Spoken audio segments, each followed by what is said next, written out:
The house where Jinnah once lived in Bombay, long abandoned, now falling into decay. In September 1944, in grander days, it was the scene of lengthy negotiations between Jinnah and Gandhi, his old adversary, who had recently been released from detention. The Mahatma journeyed to Jinnah, still hoping to persuade him back into the All-India fold. I think like two stalwarts doing a case, each recognized the merit of the other and was trying to find a weakness in the point of view of the other. I think Gandhi realized that he was up against a sort of rock, as it were, who wasn't going to budge. And Jinnah realized he was up against a very clever fellow, which he was. It was all to do with human vanity, you know. But Gandhi wanted to be the man who had an amazing struggle with the British, and by his perseverance and non-violence and lying in the roads and so on, he made the British go. All rubbish, of course, but and Jinnah kept on sort of spoiling that by wanting to have a divided India and all the rest of it. And both were a match for each other. Now, for example, the famous incident where in the very first day, Mr. Gandhi said, "You have mesmerized the Muslims." Mr. Jinnah retorted, "You have hypnotized the Hindus." But the talks got nowhere. The two men stuck to their old positions. Gandhi refused to accept that India contained two nations, of Hindus and Muslims. Jinnah insisted on their separateness. Mr. Jinnah claimed that he will only represent the Muslims. And Mr. Gandhi said he's representing whole of India. And Mr. Jinnah cornered him and says, "No, you cannot. You can at the most say that you are representing the Congress. And Congress in turn represents predominantly the Hindus." That was another stumbling block in our way. Now we couldn't say that Congress is a Hindu organization. It was impossible for us to say it because we were not a Hindu organization. Congress was a nationalist organization comprising of all nationalities and all communities. If I participated in the struggle for freedom, it is as an Indian, not exactly as a Muslim. The talks may have failed, but Jinnah's prestige was heightened simply by the Mahatma's public recognition of him. Jinnah's secretary, Sharifuddin Pirzada, was present throughout. Mr. Jinnah's point was that he will make his best efforts to convince Mr. Gandhi about the possibility of establishment of Pakistan. At least he should accept the principle. Then the details can be worked out subsequently. So Mr. Jinnah was able to project Pakistan in this way, and these talks more or less received international notice. For Gandhi, the talks were a disaster. For Jinnah, they were an inspiration.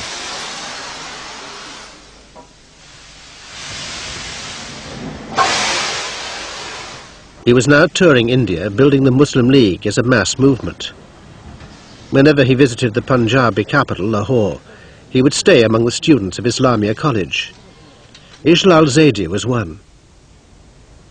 Once I remember, somebody from us asked a rather naive question. He said, "Qaid, everybody is saying that Mr. Gandhi travels by a third-class train, but you travel by first class and you live in these huge houses and he lives very simply." And he became thoughtful, but he said, look, the two things. One is a leader should show himself what he is, and the people must accept him what he is.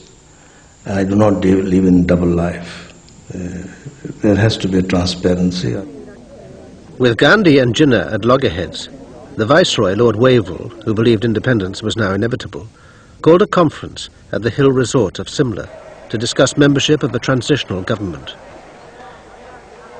Jinnah insisted that all Muslims in any such government had to be members of his Muslim League, cutting out Muslims who belonged to Congress and other parties. The talks collapsed.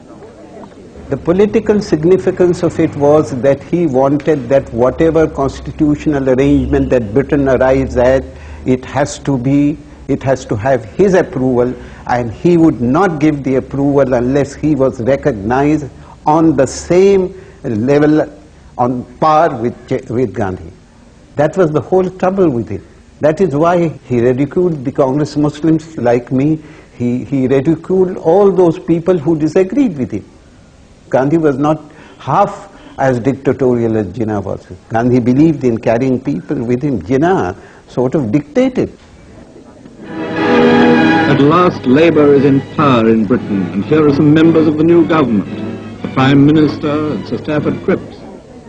The new Labour government in London promised independence for India. It decided to call elections, the first since 1937, to assess the strengths of Congress and the Muslim League. We decided to go to the villages and small towns and gave them the message of Muslim League, that why did we want a separate homeland for the Muslims. The impact was electric, absolutely. League support was growing all the time, but Congress was blind to it. Its leaders, like Nehru, had spent the last 3 years of the war in prison and completely underestimated Jinnah's mass appeal. Nehru got frightfully angry, and I can see him now standing by his fireplace, and he started yelling at me, and he almost hit me. He said, "No, you're absolutely wrong. They're just a myth. They're nothing at all. They're just the imagination of the British." I said, "I think you'll find they're not." And I talked to him for 4 hours. And at the end, he calmed down. He said, "Well, maybe we will have to do something about the Muslim League." So he was just beginning to see the light. But you see, he'd been away in jail so often, and he hadn't realized the enormous pressures that had been building up of resentment against the high-handed methods of Congress. The League won almost 90% of the Muslim vote in the elections. It was now clearly the authentic voice of Muslim nationalism. Its victory sharpened religious differences throughout North India. With the rising tension, the British government wanted to get out of India as soon as possible. Cripps returned with 2 other cabinet ministers to negotiate with the Indian leaders. It was known, and Wayward reported it back to London, but I'd got on very well with Jinnah and the Muslim League. And so my specific role began as being the liaison with Jinnah, because Cripps couldn't bear to be in the same room with him. Jinnah now showed, even at this late stage, that he was still far from committed to a total breakaway. On the 16th of May 1946, the mission published its plan.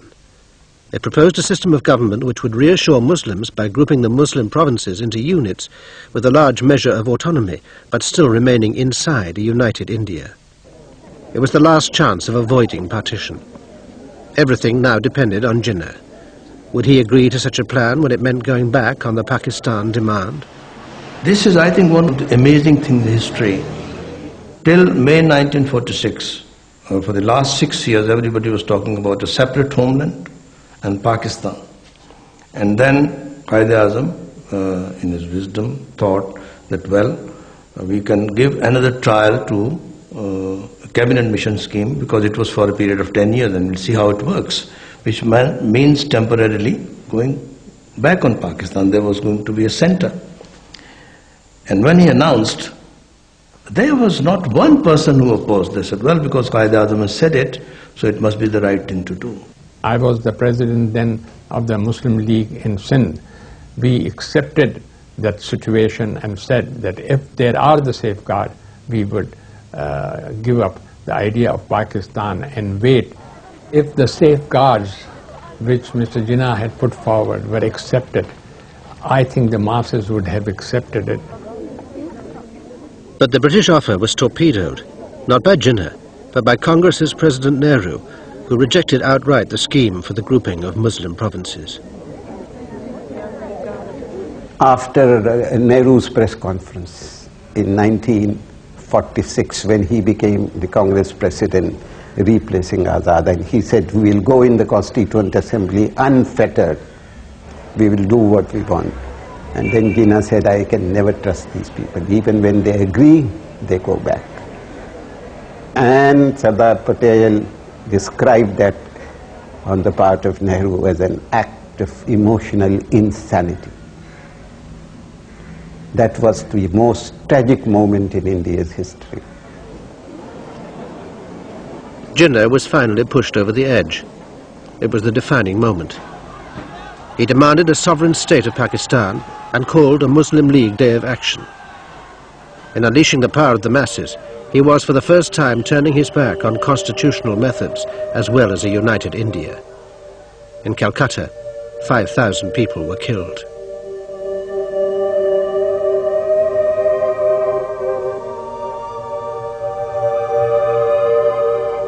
And I saw for the first